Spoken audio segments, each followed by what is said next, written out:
Hi, my name's Sydney Weissman. I'm Sarah Smith, and we are the honors students in English 101. We did our honors project on The Death of the Author by Roland Barthes and General Linguistics by Ferdinand de Saussure. The Death of the Author is a 1967 linguistics essay written by the massively influential writer Roland Barthes.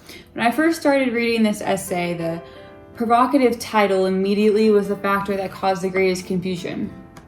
While first reading about intertextuality, I figured it was the surrounding words on the page that defines the text. But in essence, intertextuality is not the actual words on the page, but the meaning the reader makes out of the words. And though this is the base of what intertextuality is, it goes into much greater depth. The subtle elements Roland Barthes explained through his essay were revolutionary. One of Roland Barthes' reasonings behind what he was writing was to skew the reader into comparing previous text to present text. He wanted to escape the idea that each new text has a brand new meaning, but instead introduce the relation between past and present texts and to compose the bridge of one school of thought to another. Roland Barthes is offering information we have studied previously in the unit, the idea that no text is truly original. A new text will somehow draw from former ideas, narrative traits, tone, etc., and it will derive from existing poems, plays, TV shows, books, pretty much anything that can be comprehended. Barthes is contrasting that we may consider an author or a group of authors to be like a puzzle. Each one is piecing new bits and pieces of ideas and information into their own unique way of writing. A quote supporting this concept reads, "The book itself is only a tissue of signs." It is more than common for readers to be preoccupied with uncovering the author's message in a piece of work. But Barthes challenges this theory as he explains that there is importance in uncovering the claim within the reader's mind. The theory he is examining is all based on the reader's thoughts. The message the reader interprets through a text will differ from anyone else's. The reader is the very space in which are inscribed. Without any being lost, the unity of a text is not in its origin, it is in its destination. This powerful quote describes particularly how Barthes is defining intertextuality to be said without the words. The individual words in a text are simply just words stranded together, random words which could be taken out of a dictionary and put on paper. The factor that speaks volume is the unwritten message the reader processes. The final destination is designed to create the overall essence the reader connects to. Barthes does not evaluate this uncommon method as a downfall of literary analysis. He sees this as freeing a notion in which emphasizes shifts away from writing and creation of text and towards the experience of the reader. The title of the text, The Death of the Author, is portrayed well by Roland saying, "All identity is lost, beginning with the very identity of the body that writes." When the author starts writing, they lose their personal identity. They typically had no personal connections with their literature. The words strand together simply as words, creating a story. The author leaves behind their true identity and creates a brand new one the minute their pen hits the paper. And once the reader starts reading, they create a new identity for themselves as well. Intertextuality is made for the reader to comprehend a storyline and to make it their own. The purpose is to build up knowledge in a story, which then influences other people to create their own ideas built off previous ones. This teaches individuals that there are no limits in writing, as words are limitless with their boundless meanings. This concept can be applied to practically any subject, though it could not necessarily be applied to math or science, as courses in general linguistics can, as the ideas Ferdinand de Saussure represents can be backed up through science and factual evidence.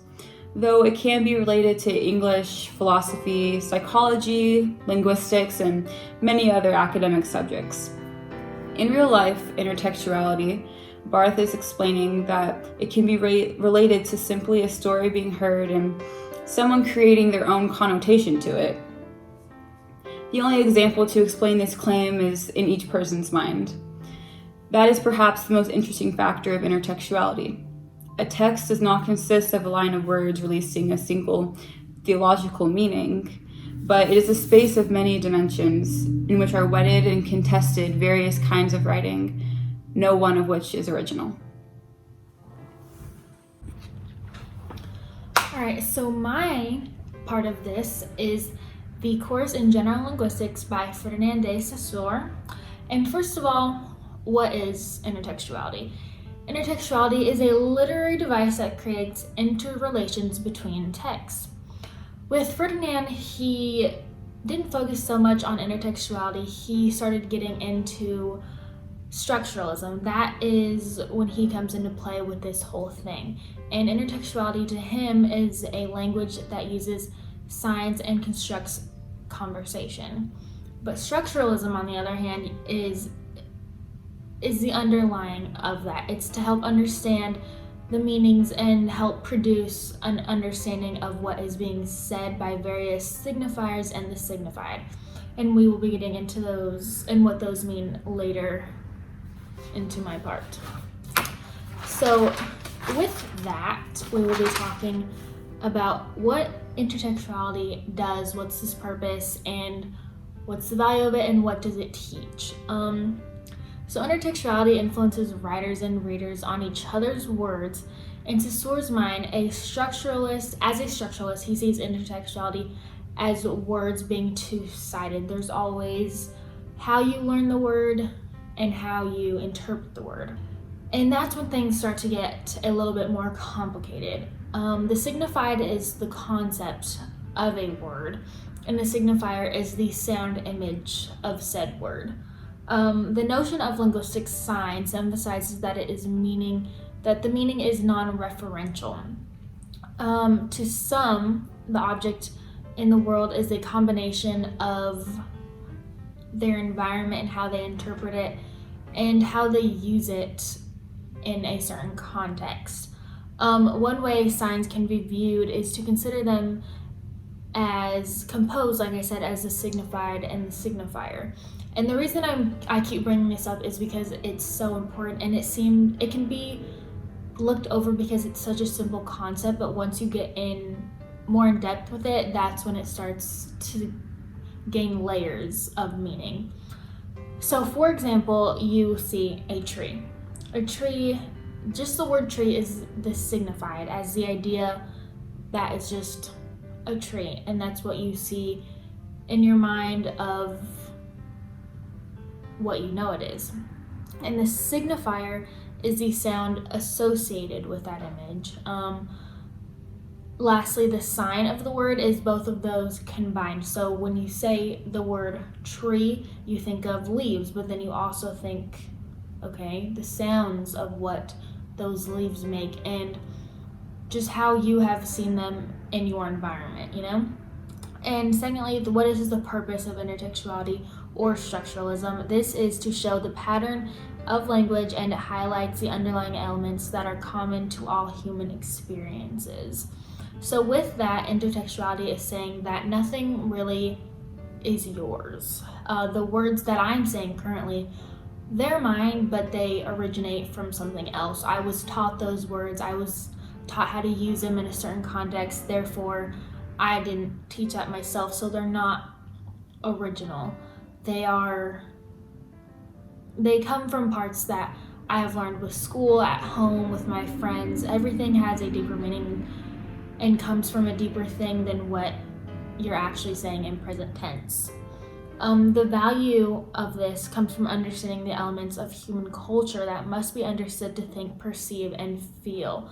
This also goes back to your environment. And this whole thing seems super repetitive because it is. It's just a bunch of layers that overlap each other all the time to create what is language and speech. And according to Ferdinand, intertextuality should be taught both with the writer and the reader, that literacy texts should be compared with one another as referential works of literature. This being said, when we're writing our essays, the stuff we are saying and the thoughts we have that we are writing down on paper, again, comes from what we've been through in our past and just the environment that we have been handed. As a writer, you are transforming your words to fit the reader. And once they're put on that paper, that gives the reader freedom to interpret it how they want due to how they think, in simpler words. And with that, where do these things apply and how do you apply them? Of course, we talk all the time. That is how we communicate. There's many different languages that can be studied, but when you get down to the nitty-gritty, you think, where do these things apply? And for me, my major is psychology. That is what I will be pursuing through Crafton. So that is what I chose to apply this to. So with the field of psychology, there is no direct mention of intertextuality. It more so goes into structuralism. Saussure mentioned that structuralism can help others learn and break down mental processes into the most basic components, and that's also what makes it so hard, is because it's so simple, but it is such a big part of the way we think and learn and process. You can also apply intertextuality and structuralism through the speech and linguistics of psychology, and in psychology, the terminology you use is so important. And Professor Z also gave me a good example. When you think of the word drama with your friends, you think of a bad connotation and no one wants to be in drama. But when you think about it with the arts and literature and filmmaking, it gets a better connotation. And that is like the whole point of intertextuality and structuralism, that one word does not mean one thing and one meaning. Nothing has one meaning because it is interpreted so differently by so many people across the whole entire world. And that's the beauty of it at the same time. When dealing in the psychology field, it's so important to use the correct terminology because it could save someone's life, and at the same time, it could kill them. So, like I said, it's such a simple process, but at the end of the day, it's way more complex than it is made out to be.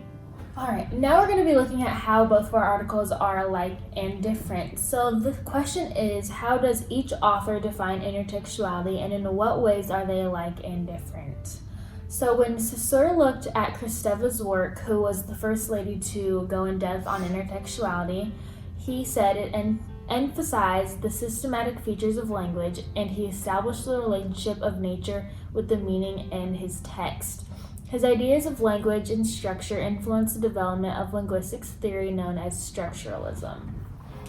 So these two articles are similar as they both focus on structuralism, but Saussure focuses on the system of elements, rules, and meanings that were socially conceived. And Barth also relates his work back to the social influence that writing puts on the author and how the reader interprets material and the influence of one's environment. And they're different because Saussure is more science-based and Barth focuses more on one's self ideas, and how we think and interpret in our own mind and how our environment around us makes that happen. Along with that, I just wanted to note that when Ferdinand talks about structuralism and intertextuality, his work is more of the basis of everything, and then from that, such as Sidney's work, they can be branched off. So intertextuality is nothing that is pinpointed to one specific thing. It's very diverse, and it can be super enlarged, but can also be super narrowed down to one thing. It's a very simple idea with many layers on top of each other. So. All right, that's it. That's it. Thank you.